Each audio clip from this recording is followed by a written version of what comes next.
everyone, you're in the garden with Patrick, and today I am on location here at the Vista del Valle community garden. This is a community garden here in my hometown, and Saphire Oasis is one of the organizations that helps to organize this great facility here, and it's just a bunch of community gardeners that are love to garden, and we have seed exchanges and all kinds of good information that we exchange with each other. And what I'm going to do today is I have a bed that I'm going to be working on, and we're going to start it basically from scratch. They have been growing things in these beds, but I'm going to go ahead and kind of fix the bed up for the spring. It's January, but it's getting close to that spring gardening very soon. So we're going to prepare our soil. I'm going to show you how to prepare this garden bed for the spring.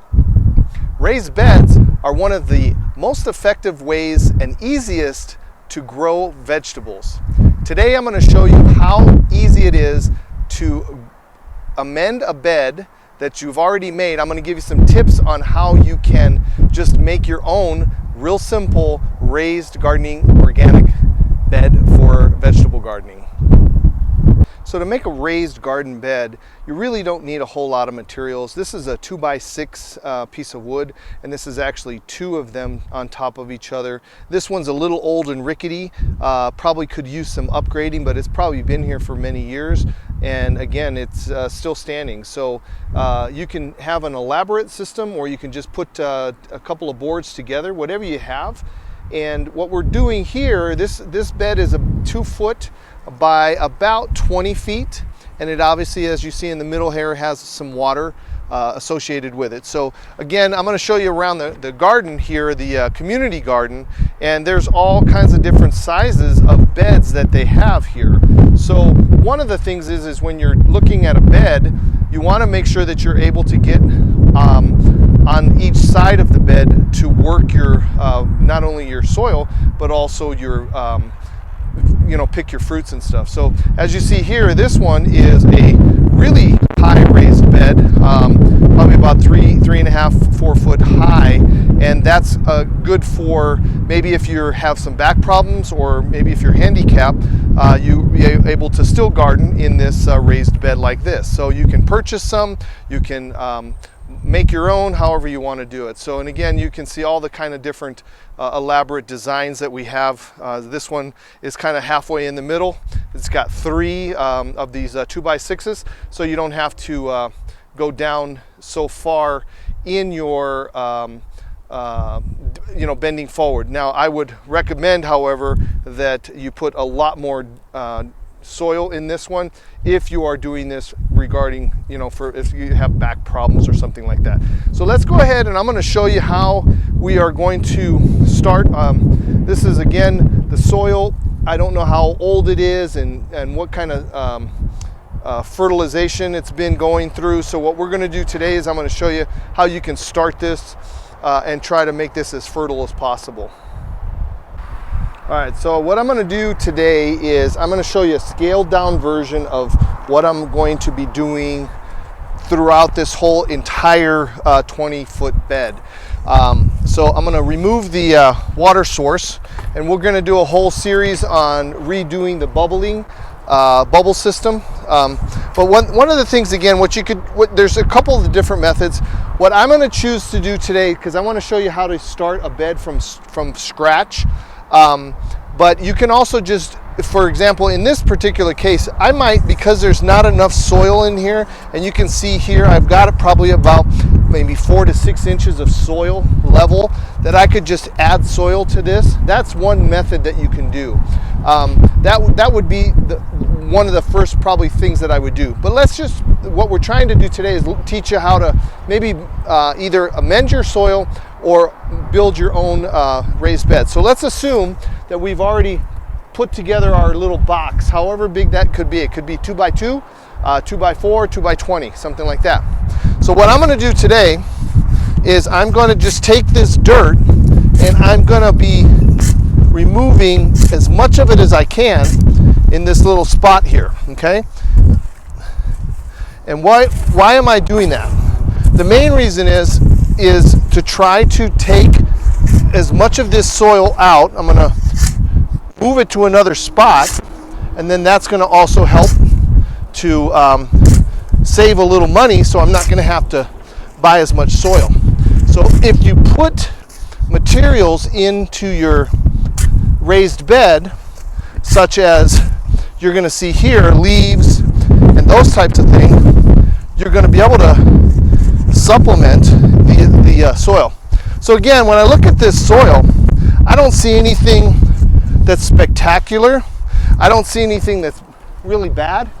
The soil is a little sandy, and of course it's pretty dry right now, but it is a little sandy, and it does have, looks like it's got some nutrients in there.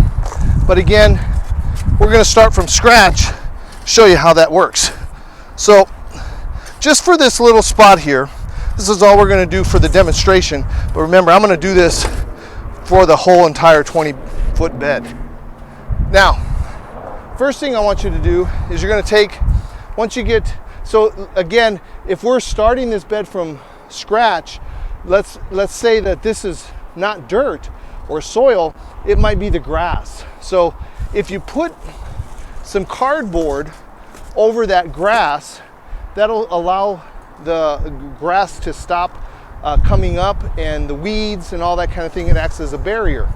So what we're going to do here, I'm just going to put this cardboard down.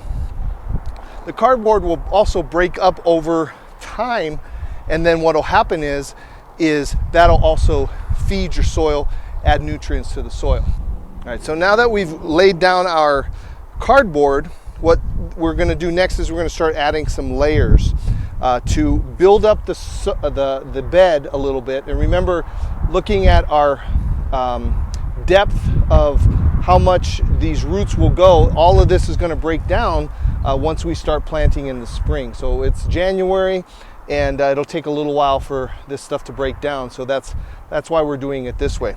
Now, those of you that have been on with me on this channel for some time, you know I like to repurpose things. And so one of the things, of course, is, you know, instead of recycling or throwing away your cardboard, you can repurpose that, add nutrition to the soil. Another thing that I like to do is I also like to add this shredded paper. Shredded paper is great for adding not only bulk but also nutrition into the soil.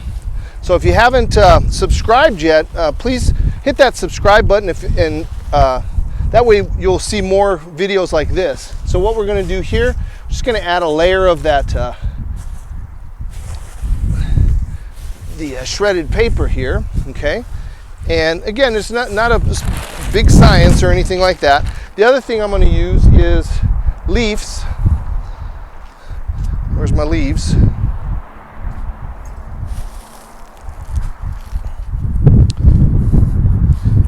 All right, so now that we've laid down our cardboard, what we're going to do next is we're going to start adding some layers to build up the bed a little bit. And remember, looking at our depth of how much these roots will go, all of this is going to break down once we start planting in the spring. So it's January, and it'll take a little while for this stuff to break down. So that's why we're doing it this way. Now, those of you that have been on with me on this channel for some time, you know I like to repurpose things. And so one of the things, of course, is, you know, instead of recycling or throwing away your cardboard, you can repurpose that, add nutrition to the soil. Another thing that I like to do is I also like to add this shredded paper. Shredded paper is great for adding not only bulk but also nutrition into the soil. So if you haven't subscribed yet, please hit that subscribe button, and that way you'll see more videos like this. So what we're going to do here, we're just going to add a layer of that the shredded paper here, okay? And again, it's not a big science or anything like that. The other thing I'm going to do is I'm going to add leaves. And if you watch that video on the leaf mulch and all that, again, This is one of the bags that I did. I'll put a link down in the description below. So again, I'm just adding leaves to my bed. And again, maybe 2 inches or so. Again, it's not you don't have to do anything specific, okay? And then I'm gonna add my mulch. And this is my homemade mulch. And again, I'm going to put a link below on how to make your own mulch. And that's all gonna help to break down over time. Now, once I have that, you can do one of two things. You could just leave that the way it is, or you can cover it up. You could also, if you choose, you want to mix it together, you can do that. So you can do all kinds of soil amendments. The soil amendments that I would recommend doing now here in the spring, or maybe, really in the fall or in the winter, would be grass clippings. That will give that time to break down. So now you see I'm putting that soil back into this raised bed, and we're going to get that up to the same level as the wood that we put in here. Okay, so you don't want to put it all the way up, and the main reason why you don't want to put it all the way up is because you're going to have a layer of mulch, especially here in El Paso, where it's very hot. We want to keep our soil moist, evenly moist. So you're going to have about a 2-inch layer of mulch on top of this. So you don't want to fill this all the way up to the top. All you want to do is maybe keep it around 2 inches. So again, this is what I would do here in this particular garden bed. If it was something where you're starting new, then you could specifically add bags of soil to this garden bed. So again, you could leave this here if you want, or again, if you want, you can mix it all up, and that will allow everything to kind of break down a little bit better. But again, I'm going to leave this just the way it is because I got 20 feet to go. So there's another reason why I would recommend possibly digging up a little bit of this garden. Again, because this is got so much soil, I would just add soil to this and leave it. But again, some of this, so the top is pretty loose, but as I get a little deeper, it's pretty compact and hard. So this is going to be more of your, there's a little bit of a sandy soil, but this is definitely more compact. So you want to have, for your gardens, you want to have nice, loose, loamy soil. So if I have this hard, compact soil down here, it's going to be making it a little bit more difficult for those roots to go deep into the soil. So I'm going to dig up all the way down to the ground here, about maybe 6 or 8 inches, and then that way we'll have a nice loomy soil once we start working this in the spring. So I ran out of leaves, and so what I'm going to do is I went around the community garden, picked up a bunch of leaves, kind of cleaned up the place a little bit, and that way I can just dump those leaves right in there. And now we have a little bit cleaner area, and we have more good organic material to put in my garden bed for free. So one nice thing about digging up your bed also is that you can also get anything that looks like this. This is just a bunch of old roots. These will eventually break down, but again, if you want to have a nice loamy soil, you can remove a lot of these, and then you can throw them in the trash. Did I say trash? No. You're going to put it in your compost. So you're going to just kind of go through some of this and get out these big pieces and anything else that's in there, and now we're ready to put this soil and make it nice and level with the ground.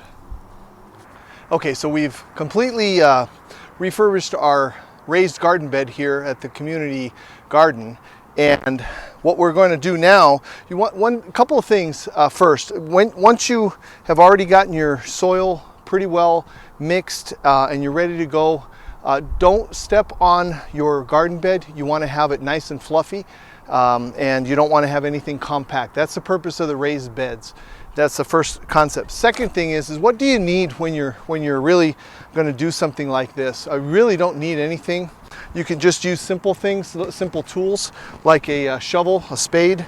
You can use a hoe, and of course you can use here a rake. Anything will do, but you don't need to really have to go out and buy anything major. The third thing that I'm going to do today is totally optional. I like to do this with my fresh beds here that I don't know what's inside of it. I'm going to add a little bit of extra nutrition, but I would highly recommend that you get a soil test from your local extension, and that will give you a real good idea of what is exactly in this soil. As a matter of fact, before I put on my fertilizer, I'm going to take this soil and I'm going to get a little sample of it, and we're going to put it to the test, if you will. I'm going to send that out to our local extension, and in a future video I'll give you what the makeup of this soil was before I put this fertilizer in. So what I'm going to do now is I have a big huge bag of fertilizer, and all I'm going to do is I'm just going to kind of just pour that out here on the top. And the reason I'm doing this now like this is because, again, this is the granular fertilizer, and what the granular fertilizer is going to do is it's going to allow the nutrients to kind of seep into the soil over time. So when it comes into the spring, all of this soil is going to have all this great nutrition in it already, and then I won't have to supplement very much after that. So we're going to take a soil sample of some areas that I haven't put this granular fertilizer on, and then we're going to just gently rake this in, and that's pretty much how you're going to do your raised garden beds. So the plot that I'm working on is my daughter's plot, and this is my plot that I planted my fall garden in, and as you can see, it's doing very well. I have kale, the dinosaur kale. I have carrots that are going on throughout there. I have some lettuce, and I have not had this covered at all. We've been in the 20s at night on some nights, and we've actually done very well. So I'm considering not worrying about covering it because again, it's doing pretty well. As you can see, I have spinach right there, pretty giant leaves. So I'm not gonna mess with this too much. I'm gonna just leave it the way it is. So that's how easy it is to set up your own raised bed garden, and you can either start it from scratch or you can amend something like what we have. I would recommend amending your soil every year with some compost, really good compost. At least 30% of your bed should be a good compost. So please make sure that you garden responsibly. Try to upcycle as much as you can. Use those things like leaves and grass clippings and those types of things to recycle. It adds great nutrition to your garden.